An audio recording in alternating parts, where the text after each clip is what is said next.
The little surfer girl in my life when I'm looking for the warmth of the sun is Judy Wahinekai Johnson, the siren of the surf. Chapter 1.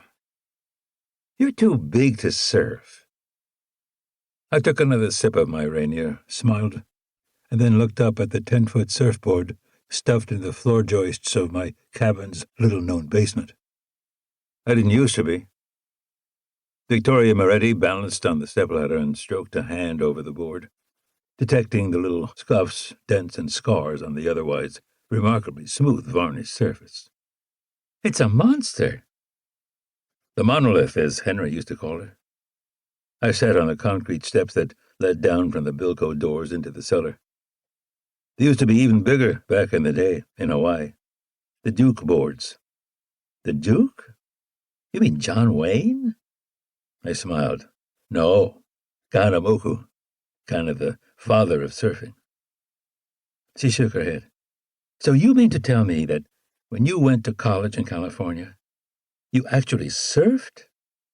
When I smiled at her, she pushed up, lifting one end of the longboard. It's heavy. About 100 pounds, stout for the day. It's a Bob Simmons sandwich model, one of his early designs, but it's still got the twin fins. Who's Bob Simmons? Another surfing legend. And he sold you the board? No, he died back in '54, so I never met him. The smaller, more maneuverable boards were all the rage in the '60s, and those big boards were going for a song. I bought that one for $30 and strapped it to the top of a country squire station wagon on the Pacific Coast Highway near the Santa Monica Pier. Pushing her thick, dark hair back from her face and tarnished gold eyes, she ran her fingers over the fins as if the board might swim away. You hauled this thing all the way back from Southern California? Not exactly. Then what? I took another sip of my beer. It's a long story. She stared at me for a moment before carefully climbing down the ladder to stroll over and take the beer from my hand. With a final look, she lifted the Rainier and downed the whole thing, then handed me back the empty can, but only after crushing it. You've got to stop saying that. What? That long story shit? Sorry, I guess I'm kind of distracted. I tossed the crumpled can into the trash by the steps, put another one from the sixer by my boots, and offered it to her. Frosty beverage?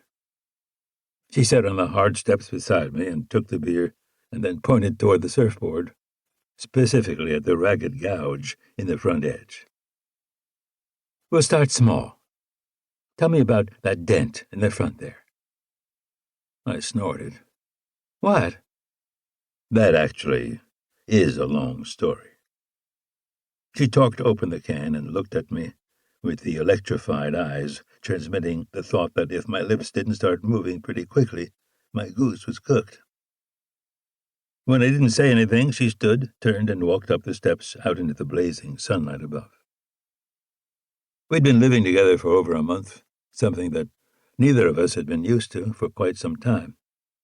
I'd never thought of my cabin as being small, but with my undersheriff's oversized personality, the space was becoming something of a problem.